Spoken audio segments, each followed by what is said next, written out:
going on, guys? Kalamazi here, and this is going to be the Sepulcher of the First One's Warlock, I guess, raid post-prog review video. Now, typically I make this video a bit earlier than where I'm usually making it now, but this tier lasted quite a long time. We killed Mythic Jailer about a week and a half ago. We took a week off of prog, which felt great. We're going back in tomorrow for our first re-clear of, I guess, whatever we can re-clear, up until Jailer. But I've been wanting to make this video for a while. I've been holding out on making it because I was hoping and thinking that maybe we get some Warlock Dragonflight talent trees yesterday, today, but we didn't. So I'm making this video now in hopes that I can get it out. It's a fun video. I enjoy making it every tier. And then we have all sights set on Dragonflight Season 4, and yeah, all that moving forward. Now, I do first off want to apologize that a couple of video segments of boss kills might be a bit lower quality than others. Some of them are from Boston, from the Race to World First with Liquid. I had to record in 1080 back then, and yeah, it is what it is. Might be a little choppy, a little grainy, but either way, the boss is there. You can make out what it is, and yeah. So, all that being said, any weak auras or add-ons in this video you see you'd like to acquire, link down below to my Twitch where you can grab them. They're all for free. I stream 5 to 6 days a week. If you want to swing by, hang out, ask any questions anytime, feel free to do so. I also want to give one big shout out to my patrons. Thank you a million times, guys, for all support. I really appreciate it. If you're looking at supporting on Patreon, it should be a link up here as well as down in the video description below. Also, I should mention one more time, the name of this YouTube channel has changed from Kalamazi Games to just Kalamazi with 2 I's. If you had it bookmarked or whatever, change the bookmark. But besides that, it matches my socials like Twitter and Instagram, which you should be following. It helps out a ton too. All right, all the shameless plugs done. Let's get into the video and start off with yeah, Vigilant Guardian. So, Vigilant Guardian ended up being a pretty forgettable boss when you're looking at the other bosses in Sepulcher of the First Ones, but for it being an initial boss, it's much better on Mythic than it was Heroic, because the boss is active when the fight actually starts. From a Warlock perspective, most ended up playing Demonology on this fight initially, and then post-Destro Aura buff, which was not needed, you saw a large shift to Inferno Destro. I don't think it was really due to the Aura buff, though. I think it was more so due to people just acquiring their 4-piece, and that's when Destro AoE just kicks into overdrive. The Inferno builds, we've all played it and seen it in Mythic Plus, the insane AoE you can bring, but there was and still is some relevancy to Destro in this fight. You have a lot of Havoc, or sorry, Demo, you have a lot of like just strong single target damage that was required early on when you would hit phase 2 and the boss would like enrage at 30%. That single target funnel was very important. Now, when it comes to prog, or I guess farm, depending on your guild that you're in, most Warlocks are just playing Destruction, a mix of Kyrian and Night Fae Destro. Now, during PTR testing, we said this fight would be a pretty big Destro fight, but also has the possibility of being a Demo fight. And for the most part, it played out how I thought it would be. Early on, Demo stuff, when you required your 4-piece, Destro ended up being very solid with Inferno and massive AoE. And you really went from there. I believe we actually ended up having our 2-piece with Demo here, having a 3rd Dreadstalker, which also made it very good when it came to early prog. But later on, once Destro acquired 4-piece, it has risen rapidly to the top of the charts. I think even across all specs as being like the king spec on this fight for raw damage. Raw damage, AoE damage versus priority funnel damage is a bit different, but at the same time, doing mechanics in this fight, as long as you do them properly, this fight dies pretty easily. So I give Vigilant Guardian overall probably a 7 out of 10 when it comes to initial first bosses. They're never typically very memorable. Terror is probably a bit of an exception for one, but I think Vigilant Guardian's pretty good overall. A good first boss, and Warlock is pretty solid on it for what it's worth. Mythic Skolex. This is a personal favorite of mine this tier, even though that's probably a very hot take. I enjoy patchwork-based bosses. I enjoy bosses where Demonology is good, and this fight is both of that. Early on, you're playing, I mean, you still play Demonology in this fight. It is a single-target patchwork, just blast fight. My shirt looks terrible in this video, by the way. Good lord, Boston was a wild ride. Now, this is before the actual Fire Mage buffs, when Fire Mage became a much better PI target as a whole and rivals Demo Lock. I still feel Demo is a bit of a better PI target than Fire Mage most of the time, not just due to like raw damage, but CDR and things, depending on the fight. But either way, Skolex ended up being a pretty simple tank and spank kind of fight. We knew Demo from PTR testing would be wild in this boss, and it was. Demo cranked this boss week 1, week 2. And really helped guilds meet that tight DPS check that Skolex was. Even during the Race to World First, this boss took a few pulls and it had a very tight DPS check. But thankfully, having multiple Demo locks, multiple PIs, things like that. The boss did indeed die for us, and I think 7, 8 pulls on the screen it says here. I think it was about 6 with random, face pulls and things, all that being factored in. Fun boss. I like Skolex a lot. Tight DPS checks are fun. They typically don't remain tight DPS checks for a long time, but it was good. We knew Demo would be good in this fight, and it still is. There's a bit of Necro Lord Destro popping up, because Necro Lord is indeed the best covenant for pure single target Destro, playing Madness, but I think this is still a Demo fight. Survivability is big when you were soaking the dots, and yeah, Skolex overall, I liked it. I give it a 5.5 out of 10 as far as like bosses go this tier comparatively to other bosses, because this tier had a lot of bangers. Mythic Dausegne, or Dausegne, as most everybody calls it, ended up being like a Destro fight. Kiri and Destro, this is the first fight, I guess second one, depending if you're looking at Vigilant Guardian, where Kiri and Destro became very, very strong. But in early Race to World first prog, before you had your second legendary, like you see right here, Demonology ended up being a very, very solid choice, because it was that big single target funnel profile. You can get your third Dreadstalker with your 2-piece for that big cleave on the orb here, implosion value, and it was a sort of tight DPS check. You wanted to beat a certain set of waves coming in, and kill the boss before essentially you died to the one of the final sets of waves.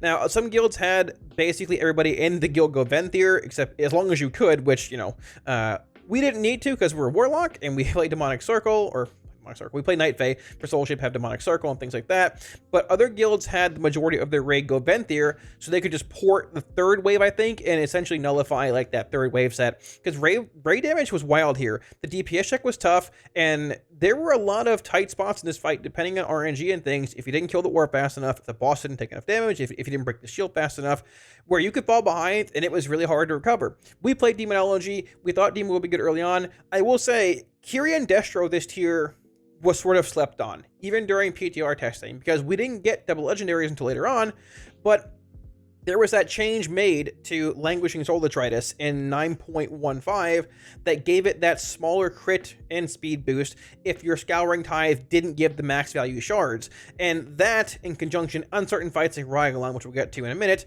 being bugged, ended up being very, very strong for Destro. But even outside of that, it was still a strong option on fights like this, where you can get big ag cleave basically on cooldown.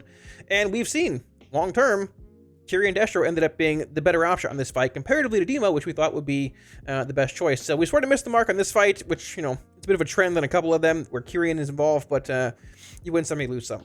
Overall, Sausage, to me, solid B- boss. It was fine, sort of forgettable. If they were going to trim a boss or two this tier, I think Sausage could have easily been trimmed. But at the same time, hey, you know what? Wasn't terrible. Artificer Xy'mox gets my vote for the best sleeper fight of the tier. We killed this fight in like 20, I think this is, 20 pulls on the left side of the screen here, which I think was a pretty low pull count as far as like this fight was concerned, the early prog, but it was a really fun fight. We were on gateway duty in the intermission, being the only Warlock in, but it was a mix of like single target, heavy AoE, some mechanical overlaps with the rings, but if you did the mechanics, the boss, like the DPS check on the boss, was pretty trivial. Now, it's been nerfed multiple times since then. The boss was like a third of the health, and the ads die in a second, and all that stuff. But it was a mechanics check, a bit of a DPS check, not necessarily an HPS check. Just, it was a really fun fight. Fast-paced, hectic, chaotic, and it died, I think, in about 6.5 minutes, I think, in prog, roughly. It was a good fight.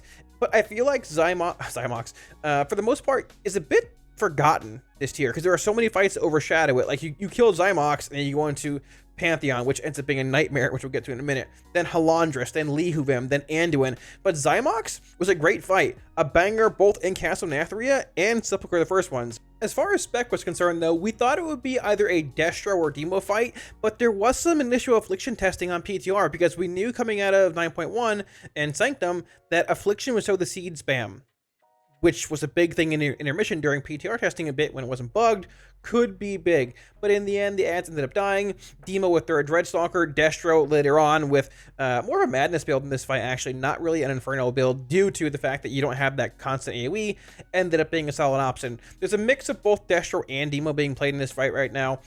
They're both solid, they're both good. Demo brings that strong single target profile like you see here, while also having big cleave in the intermission. And Destro Madness can also bring big cleave with Havoc, and maybe some AoE value in the intermission, but also that's decent single target funnel. So Xy'mox, like I said, gets my vote for the most slept on, undervalued fight, I guess, this tier. It was a fun one, and hopefully we see more like it in the future. I don't remember if Xy'mox actually dies here or not, but either way, I hope it doesn't, because both fights, like I said, in Nathria and Sepulcher have been insane.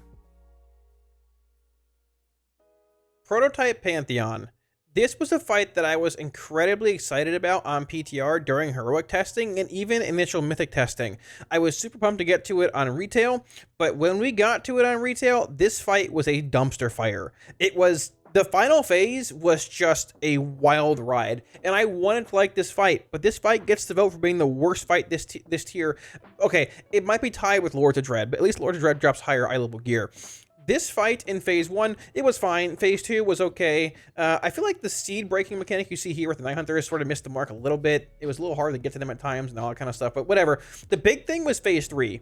When phase 3 began, you have mechanics from phase 1 and phase 2 because all 4 bosses are active, and it just became a mechanical nightmare, an overload, and it felt like it hadn't really been tested. They were just sort of like, well, you know, let's just throw all the mechanics at them and see what happens. And I felt like 9 times out of 10, there was barely any time to do anything. You were dodging animals, dodging tornadoes, kicking things, getting sucked in. There were a million things going on, and it just killed the fight for me. I think others as well, personally, for the most part. Now, there were nerfs to the Ritualist, the ad spawning multiple times. The bosses ended up pushing it 40% instead of 50, which made the final phase a bit shorter and the fight a bit easier. Early on, you saw a lot of Affliction play, which is what we saw on PTR as well. And a lot of that was due to killing Ritualist, right?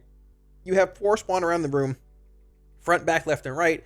And if you had a couple of people like Warlocks playing Affliction, you could basically tell them hold cooldowns for the Ritualist, pop them in phase 1, and you guys can basically kill them. You know, the melee will kill the one in the front. You guys can kill the final back 3, right? Over the course of the next few weeks, once things became a bit easier, they got nerfed and all that, we saw a very large shift to Destro 4-piece play, because once again, it wasn't just the Destro aura buff coming in. It really wasn't even that in the first place. It was more people acquiring their 4-piece. 4-piece Destro in this fight with Inferno destroys. It's a permanent Havoc based fight. When you have Havoc coming off cooldown, it's back on cooldown. There's always 2 targets. In the final phase, there's 4 stacked targets. 4 stacked targets, insane Inferno value, insane 4-piece value, Reign of Chaos value, Infernal value, and Wilfer's value. It's one big just cycle of synergy, just like how it is in Mythic Plus. You just spam Rain of Fire over and over and over and over, and the bosses just absolutely melt. So I think we thought it could potentially be both an AF and Destro fight on PTR, but the testing of this fight as Destro was done with the old 4-piece and not the new one, the old 4-piece that had a chance to proc a Chaos Bolt and a chance to give you an Infernal or whatever it was. With the consistency of the guaranteed 10 shard 4-piece, this fight is currently an insane Destro fight, as long as you can get the value in phase 4 and not get assigned to some weird Ritualist kind of Destro Havoc holding CDs thing. AF and Destro both fine here. Forking an ID onto 4 targets is also pretty fun, but Destro ended up being the better bet here. I assumed it would be Affliction. Sort of missed the mark a bit here, but Destro was a close second to AF during PTR testing. So when it comes to Mythic Lihuvim, I enjoyed the fight, but I don't think I enjoyed it as much as other people did. It was a fun fight. The push-pull mechanic changed the fight, made it different. I think we overcomplicated it by dropping modes like that and patterns every single time, but it was really fun off the bat, splitting the raid, trying to make the DPS check onto ads. We ended up playing Demo here initially. Now, there is still a mix of Demo and Destro when it comes to this fight. If you look at current logs, I believe it's all Destro playing Inferno for massive AoE, because guilds would lust at the actual intermission, which is not this point here, but after you kill the next ad solo as a raid, when you have double degeneration and Tomoset spawning. You lust there, drop your Infernal, and just drop a million Rain of Fires. And at that point, I mean, hey, you know, is it relevant damage? Well, the ads need to die, but I wouldn't say it's as relevant as playing Demo and Prio ads here. But regardless, damage is damage when it comes to parsing, and we've seen a large shift to Destro Inferno just being the best overall raw DPS spec in this fight. I do think Demo has a lot of relevancy here if you're trying to find relevant funnel damage on the kill ads and the cubbies, boss damage, large just single target damage as a whole. But Destro is strong. Once again, we know its AoE is solid, we know it's good, and that's mostly that. Now, when it came to PTR testing in this fight, a couple things had changed. They added this weird melee smash mechanic, I believe, right there. And the push-pull was also, I don't believe, it wasn't in for PTR testing during Mythic. Because phase 1, it sort of felt like it was just sort of empty. There wasn't a whole lot going on. There could have been more. There should have been more. So that push-pull was added later on, and it definitely changed up the first phase. We played demo for all of PTR testing, and it felt like that was going to be the option. Once again, with Destro's big AoE profile, I knew there'd be certain fights like Lihuvim potentially. I even thought Xy'mox, for example. I still think Anduin might end up being a big Inferno fight long term, where that huge AoE pad is going to be more relevant. So from a prog standpoint, I think Demo is very well the best spec on this fight still. Very well could be, probably is. From a large overall damage standpoint, Destro is what Lihuvim has become. Playing Night Fade because there's not enough ads spawning and dying consistently enough to get Kyrian value. But either way, lot cranks this fight. Now, as far as the overall enjoyment of this fight goes, I thought it was pretty fun. We had a few frustrating wipes where you shouldn't have had them and bombs going off like that, but overall the fight was good.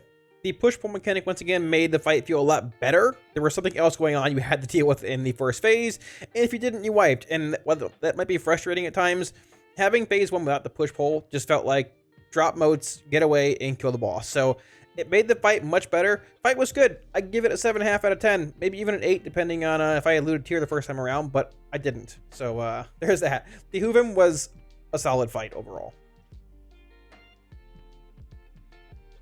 So this might be a bit of a hot take, but Mythic Halondrus was one of the most fun fights I've progged on in a very long time. Then we had Anduin, and then we had, Anduin, which is even better. But Halondrus was a very good fight pre-nerf. When you had, I think, 8 seconds to hold the bomb. Now you have like an hour to hold the bomb, and the fight is basically like heroic. But the fight was very, very good pre-nerf. Even post-nerf, the fight is still solid. It's a fun fight. I think it was a bit too unforgiving, like pre-nerf, but I think the 8 or 10 second to 30 second change made it a bit, it was a bit excessive. Either way, the fight was great. It was a huge personal responsibility fight, a good demo fight too. Now the fight's been nerfed multiple times health wise. I think it's received like since the Race to World first, I think it's been like a 30% nerf to its health or something, which has made things timing wise very awkward for demonology, because pre-health nerfs, you played Wilfrids and you were able to beat or use your Tyrant to break the Reclaim Shield. But now at this point, guilds are pushing this boss so fast post-nerf without juggling bombs, and health nerfs just coming in multiple times. You don't even get the first Reclaim Shield or second Reclaim Shield. So your Tyrant is way off, your demo timings are just scuffed beyond belief. And this fight has become very subpar, I feel like, for the majority of, I don't know, Warlock specs. We've seen some Destro play, mostly demo play. I do think demo is still the best bet here. But it's just sort of become a wild ride of pop your Tyrant when you can and hope and pray that it lines up decently with the boss pushing.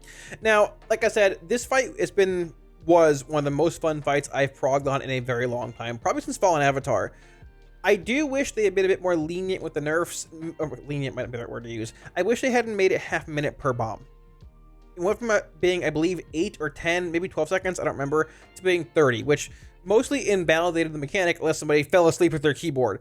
It made the fight hectic, chaotic, but fun, with a lot of personal responsibility. You're trying to beat Reclaim Shields, you're trying to dodge mechanics, dodge orbs, grab bombs, run, drop gateways. It was really fun, and I think the fight needed to be nerfed from a progression standpoint. So, because there were a lot of guilds getting to it, and a lot of guilds probably wouldn't have killed this boss, or wouldn't kill this boss without the nerfs coming in. But I do sort of wish they would have been able to experience it, not in a, oh, you're not gonna kill this fight kind of way, but more so this fight's a lot of fun when it's 6-7 minutes of just hectic go run kind of gameplay. But I do understand that the boss needed to be nerfed. I assume it's probably a bit tougher than they even planned during the Race to World first, because this boss is, I believe, 300 pulls for liquid roughly, which in a Race to World first setting, where this boss was positioned heading into Anduin, which everybody assumed would be the mid-tier boss of the actual raid, 300 wipes is a bit excessive. So Halondrus, great fight early on. Unfortunately, got neutered a pretty good bit, I don't know, a couple months ago, but I'll have the long-term memory of Halondrus prog being one of the best progs I've done in a long time. Halondrus will be referenced for a very long time in the Race to World first, similar to Fallen Avatar, for a plethora of reasons. This fight was fun.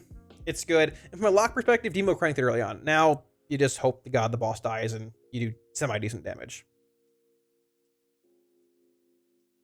Mythic Anduin, like Mythic Halondrus, is going to be a boss that's referenced for a very, very, very long time. Whether it's in a Race the World first casting kind of perspective, or just over the next few years as far as the game is concerned. Anduin, in my opinion, is the best boss in this raid, and it's not very close. I think Halondrus was great, and even Jailer was good. The tier just took too long, so when we got the Jailer, people just wanted to get out. Anduin is an incredibly in-depth fight with a lot of personal responsibility and a lot of, oh, we messed up, just wipe, come back again. Anduin is hands down the most nerfed fight in this game's history. I'd say modern WoW.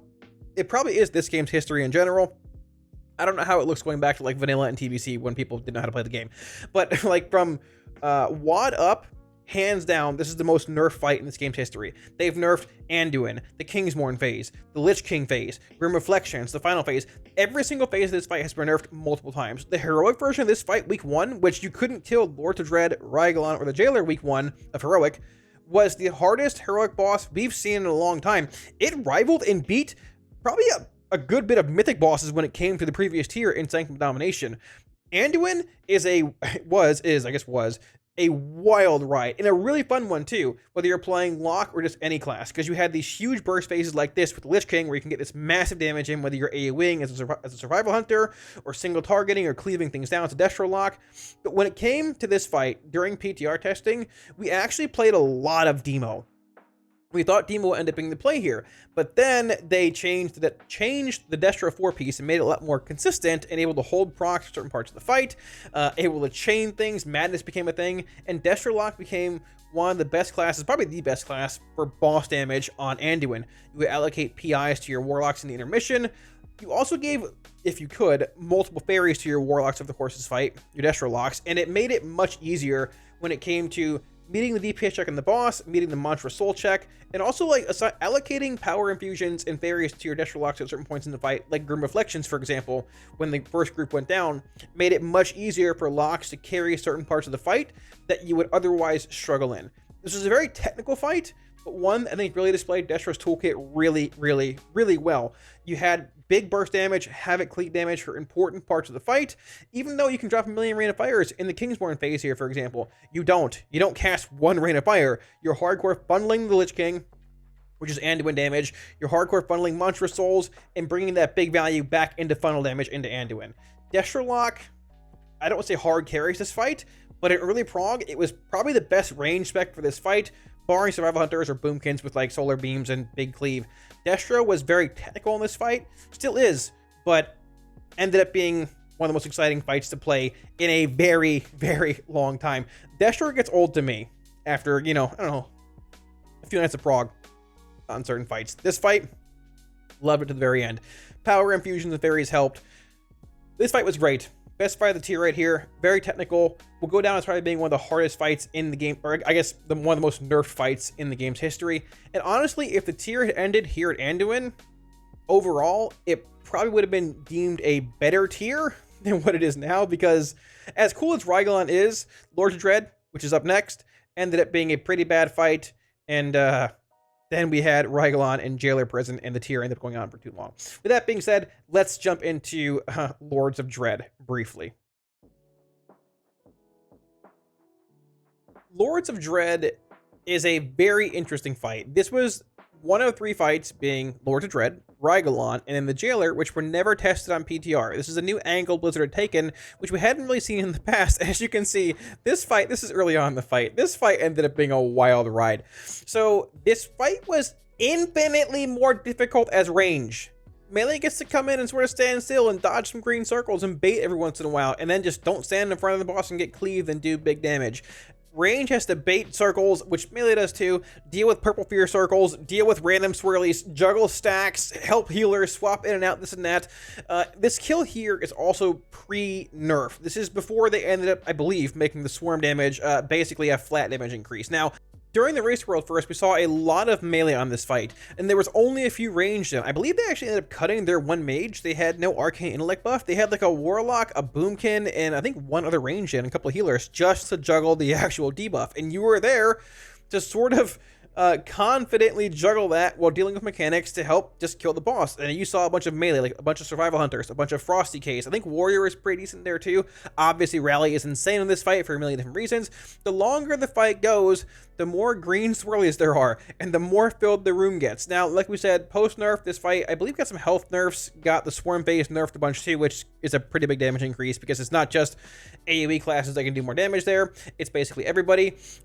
This fight was not tested on PTR. We assumed it would end up being a Destro or Affliction fight. There was some potential in it with stacking with like Demo Cleave and things too. I played Demo on our couple first kills of Heroic, but long term, we actually get feared here, by the way. We still kill it on this pull. It's pretty wild.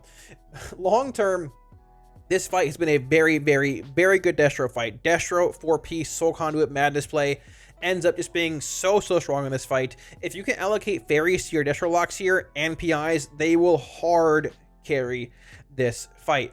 2-target cleave, permanent damage amps. So we might have missed the mark a bit on this. AF ended up just being terrible. That's a bad bait. AF ended up just being terrible. Demo ended up being okay. We have seen some Demo play with implosive potential on this fight, but Deshwork's just the best play. Havoc cleave, Madness cleave, all that. It's just really, really good. Not a whole lot else we can really say. Lord's Dread, though, as far as like an untested boss went, a couple bugs here and there, but ended up just being a bit of a cluster, a bit of a disaster. And I would assume if this was tested on PTR, things would have been changed to make it a little more range friendly, because even though we had 32 pulls in this fight, I don't remember half of them. There's so much going on. You're just trying to juggle complete madness and pray to God your melee and your Destro locks carry this boss and it dies. So overall, Lords of Dread, not the worst boss this tier. That's Pantheon, but it's close. Rygelon is a very interesting boss when it comes to this video, because we've covered the Rygelon Kyrian Scouring Tithe bug for a long time now. Everybody knows what it is. It was fixed a couple weeks ago when 9.25 came out. But the thing is that when it came to the Race of the World first, we had double legendaries. Echo, Liquid, all the high-end guilds got to this boss with double legendaries, and nobody knew the Kyrian bug was a thing. This boss was a tight DPS check during the Race to World first. Like a very tight one. I believe it was even nerfed a couple times health-wise during the race, a 5 or 10% nerf. It was very tight meeting that DPS check. If guilds knew about the Kyrian bug, the Kyrian Destro lock cheese, this fight would have been much different. People wouldn't have had to re-roll an extra healer. You probably would have seen both guilds 5 heal it and just, hey, PI your Destro locks and kill the boss and move on to Jailer. Regardless, putting that all aside, sort of funny to see, but this fight, to me, I hated it. It was a fun fight, watching it during the Race to World first. If I had played Demo in this fight, it would have been great. I would have loved it. But I personally, I'm not a huge fan of gimmicky kind of things like the Kyrian bug is. And for what it's worth, the Kyrian bug had been a thing for a long time, and Blizzard had basically said, hey, we're not fixing it. A million guilds have killed it this way. Just kill it. Use it and do whatever, and it'll be fixed at some point, right? The highest overall Destro parse on this fight was 28,000 DPS when the tier ended and they partitioned on Warcraft logs. The next highest parse of any class at any spec was like rank 800. It was a Frost DK at like 21,000 DPS. Destro was 7,000 DPS better than the next spec on this fight, and it was the DK was like rank 800. Like, it was absurd as to how good Destro with Kyrian Scouting Tithe bug was in this fight. Now, those parses were all with like PI every part of the fight, getting fairies too, because if you didn't get fairy in this fight as Destro playing Madness, like, it made a bit of a difference. Obviously, like, you know, you can't spare him at times, but if you were able to give your Destro locks fairy and PI everything in this fight, it just cranked. But at the same time, if you let your Scouring Tithe fall on Rygelon after you had applied it during the downstairs part and the bug was like triggered, you would lose it, you know, until you went downstairs again. So it was very finicky, and there's a lot going on with exhaustion slows, multiple quasars taking ports, this and that. I didn't love the prog overall. I wish we had sort of just ended up playing Demo on it and the bug had been fixed, but it is what it is. The fight overall, putting the bug aside and that sort of ruining my joy of the fight, it's really cool. Rygelon is probably my third favorite boss this tier, or would have been. And yeah, as far as it goes, a good penultimate boss. We should have killed it in about 100 wipes, but not a bad one. I'll take it. Rygelon, give it a solid 7.5 out of 10. And finally, this brings us to Mythic Jailer. We killed this fight on this pull, wipe 270. I think about wipe 260 with like random face pulls and things like that being the case. This fight, I will say off the bat, is a good fight. For all the negative things I might say about it in the coming few minutes here, this is a good fight. The tier just took too long. So when we got to this fight, it wasn't, oh, this fight's terrible, let's get out of here. The fight's good. People just want to get on with their lives and not be frogging the bosses 300 wipes after 200 on Halondrus and 100 on Rygelon and 250 on Anduin or whatever it was. It was less than that for all those pulls. But either way, the tier just simply took too long. So when we got the Jailer, which is right after Hall of Fame close, well, we killed it right after Hall of Fame close. We didn't get it this year, unfortunately. It is what it is. But the Jailer ended up being a good fight, but an exceptionally finicky fight. There's literally a crosshair on my screen here. You miss an Azeroth heal tick, and it's, for the most part, probably GG. There was very, very, very little wiggle room in this fight. Now, as far as PTR testing was concerned, there wasn't any, because this is one of the 3 fights, being, you know, the last 3, that wasn't tested at all. And taking that into consideration, barring the phase 4 diverted life shield bug and all that, the fight was pretty good. It wasn't very buggy. It was a fun fight, you know, once again, putting that aside. I assumed that Demo would be good in this fight. The only thing I saw in the Dungeon Journal as far as like Cleave went was the mind controls and the Torment ads, and that was basically it. And we knew, well, we assumed the Torment ads would be probably stacked to something like some extent. You can get big Implosion, FTS, Dreadlash Cleave on it. This is just a really good Demo fight. You PI your Demo locks, you can get big single target Tyrant Cleave. You can get some mind control cleave at times with your Demo locks if you get like Soul Rock cleave on them, big funnel damage. It just fits Demo's toolkit very well. Plus, Demonology is exceptionally tanky with Soul Link and things like that. It's just a very, very strong Demo fight. Now, you would get RNG in the fight like you saw here. Sometimes you get mind controlled. Sometimes you wouldn't. Sometimes you scuff a Tyrant and it would push your CDR back a little bit. But regardless, the fight was good. The tier just went on a bit too long. We've seen a little bit of Destro play in this fight as far as like just overall Warlock parses are concerned. I don't think it's a good Destro fight. There was a Kyrian bug in this fight too with the mind controls right here. You could have like the boss Scouring Tithe up somebody running around and you would get the double dipping reset, I believe, but nobody really did it. Even with that being the case, it wasn't frequent enough. You didn't get the mind controls often enough where it would make the Kyrian Scouring Tithe bug relevant like it was on Rygelon. Rygelon, you had it basically the whole fight, but you didn't get the mind controls, you know, fast enough or enough to havoc them and get, you know, that just consistent value. But the fight was good. It was fun. We missed Hall of Fame a bit this tier, but honestly, wrapping it all up, as far as like my top 3, it's got to be number 1 Anduin, followed by number 2 Halondrus, number 3 Jailer, and probably number 4 Rygelon, followed by maybe Lihuvim. There were a lot of really good fights this tier, you know. Just Jailer ended up being overshadowed by the tier being so long. Everybody's wanting to get out of jail, and well, that's sort of that. But Warlock this tier, out of all the range specs that were progging, I think Warlock probably was the best range spec. You can make a case at certain points in time for, well, actually you can't. Warlock was just the best range spec this tier, which is funny because on PTR testing we were okay, but there were a lot of other classes that are better than us. But the thing is that all those classes got nerfed, and we didn't. So if you haven't learned your lesson, guys, just play Warlock. So yeah, thanks for watching, guys. I hope you enjoyed the video. It's a bit odd making this video in patch 9.25. Like I said earlier, I typically make it a bit earlier on into the tier once we finish Prog, but Prog this tier took a long time. A lot of fights, had a lot of pulls, and this tier was just one of those tiers where even if your guild was prepped for a fight to an actual T, and you knew what mechanics, what you wanted to do CD-wise, all of that, it was just a high rep tier, right? Pre-nerf Halondrus, pre-nerf Anduin, Rygelon being 100-ish pulls, and Jailer being, you know, anywhere from 250 if you got a bug pull to 350 if not more, right? They were just bosses that you couldn't really go in and just shave 100 reps off of by knowing the boss ahead of time. You can shave some, but you had to see the overlaps. There were so many fights where personal responsibility was a big thing. This tier is probably the toughest tier Blizzard's ever put out in modern WoW. You can go back to like TBC or Vanilla and say it's hard and people were playing with, you know, these terrible computers and stuff. But this is probably the hardest raid tier they've ever put out. Mythic Jailer, pre-nerf, and I mean, there's been a million nerfs to it, but like, you know, I don't know. Mythic Jailer is probably the hardest fight they've ever made also in modern WoW. Like, it's maybe comparable to like KJ, but Kill Jaden pre-nerf Like before, pre-nerf meaning before they fixed it, it was killable. Yeah, Method had hundreds of wipes on it. When they fixed it and it was killable, I think it was easier than the Jailer. An incredibly unforgiving fight, sort of like how Halondrus was, and Anduin was, and Rygelon was, even Lords of Dread was, but much higher pull count, much more in-depth. But honestly, the vast majority of the bosses this tier, I liked. They were really good. Like Rygelon, Anduin, Lords of Dread was pretty bad, but Rygelon, Anduin, Jailer, and like Lihuvim, they're all great bosses. Like they all could be penultimate or ultimate final end tier bosses. So overall, good raid tier. Ran a bit too long, but Warlock ended up being probably the best range spec this tier, putting aside Rygelon bugs, things like that. But yeah, if you guys have any questions, drop them down below in the comment section. I'll be sure to get back to you. If I missed anything in the video or you want to drop some comments on there as well, just hey, I disagree about certain fights, feel free to do so.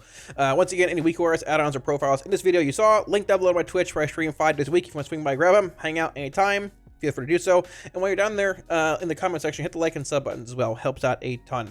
Also, one final big shout out to my patrons. Thank you a million times, guys, for support on Patreon. I really appreciate it. If you're interested in supporting on Patreon, there should be a link up here, once again, as well as down in the video description below. With all that being said, thanks for watching, guys. I pray to God the next video is a Warlock talent video for Dragonflight or something. We'll catch you all again soon on stream. Peace.